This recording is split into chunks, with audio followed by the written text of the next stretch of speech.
Chances are, if you're watching this right now, you've probably made these mistakes in the past, or you know somebody who's made these mistakes before. Now, the way I rank these habits are from my understanding and experiences.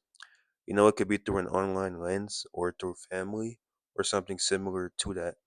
As you can see, the list is pretty small, so I'll try and give as much information about each habit as I can without making, the video too long. But without further ado, let's get to ranking.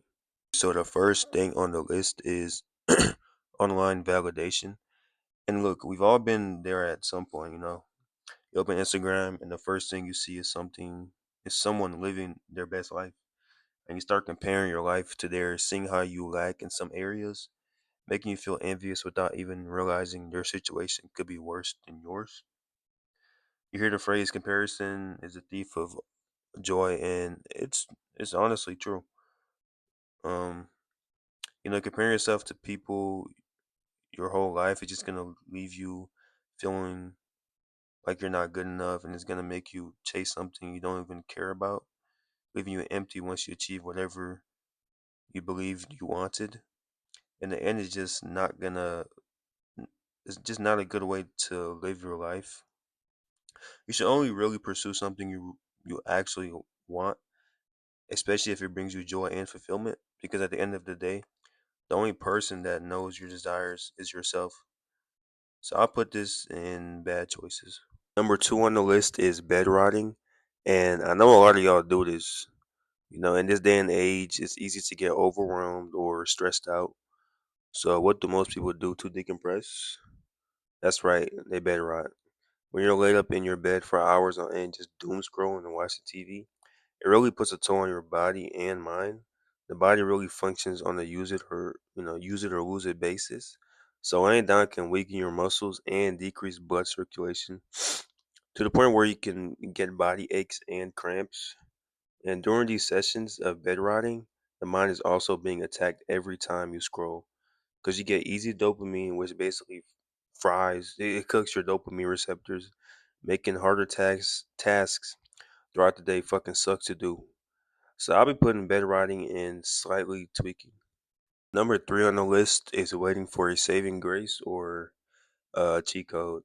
With all these crypto influencers and them saying how they've made $100,000 in a couple of days, it's easy to get trapped into the illusion that you could actually make this amount of money overnight, which is so unrealistic. That's not happening.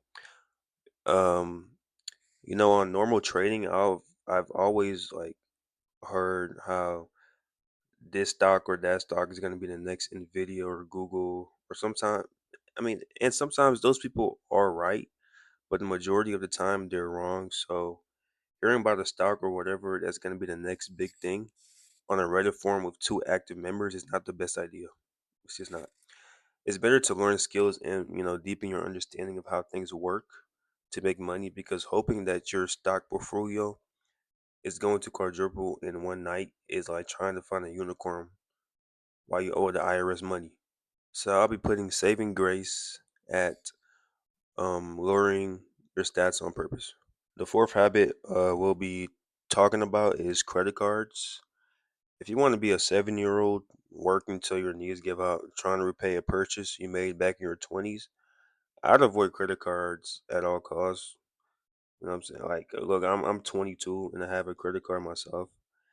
And let me tell y'all, seeing a piece of clothing get restocked. I might really into fashion and stuff, so I'm using this as an example. But yeah, seeing that shit get restocked and choosing not to use my credit card, even though I could, is like a Mexican in a fight trying not to say the N word. Like they wanna say it, but they know they should. Anyways, falling into the debt trap can really have a toll on your can really have a toll on you mentally. You start over analyzing every purchase, which raises your cortisol. We don't want that. Leaving you mentally fatigued and irritable. So unless you know how to use a credit card correctly, I wouldn't even bother getting one. So credit cards is also going and lowering your stats on purpose. Stop buying shit.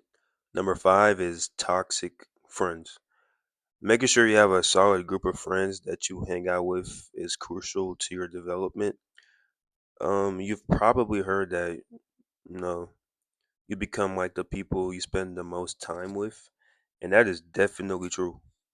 Um, Having the opportunity to be a part of certain friend groups as I've grown up, has made me realize that you tend to pick up certain attributes from said groups.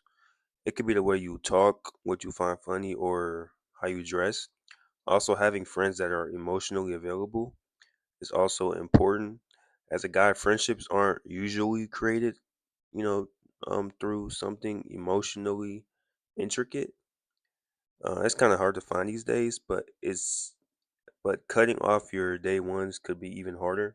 So finding those people that'll be there for you when you're at your lowest can help you dig yourself out that dark place. Um, Toxic friends, I'll be putting that in main character sabotage. Just cut them off, bro. Number six is procrastination. Procrastination is something I and many people have struggled with and currently struggle with today. I feel like procrastination is something that'll almost never go away. It's something that could be managed to a T, but will always still be there. A good way to overcome procrastination is writing down my goals and taking action right away. Not waiting for the clock to hit a certain time, just starting. Because most people, when they have a goal in mind, they wait for things to align before they start said goal. You saying, you want to reach a goal and not following through with it just makes the next goal harder for you to achieve. I actually said this in my one of my previous videos. You should check it out. Every time you procrastinate, you're literally sabotaging your future self. Stop waiting for things to align and stop waiting for things to come into your life. The majority of the things that happen in your life are from your actions. So the next time you have business to take care of or just something you have to do, get it over with.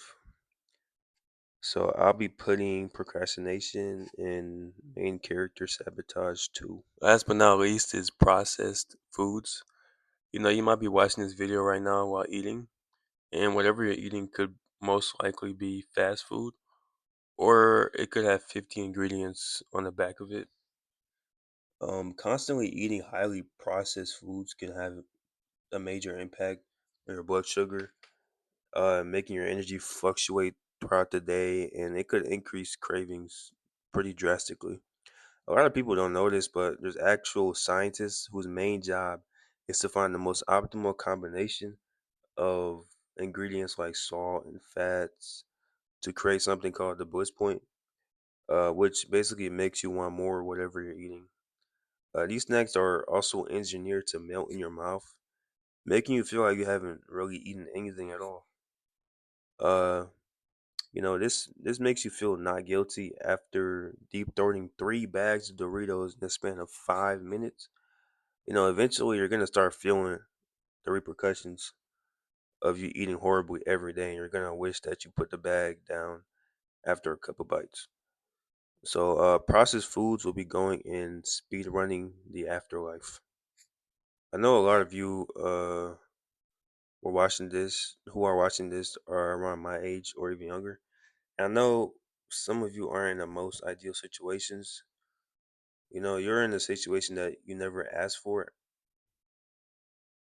or fall into, but that shouldn't stop you from making the right decisions. Thinking about your future and what it can hold is something that should always be on the forefront of your mind.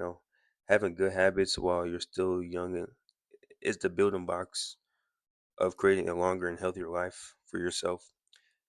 But I digress.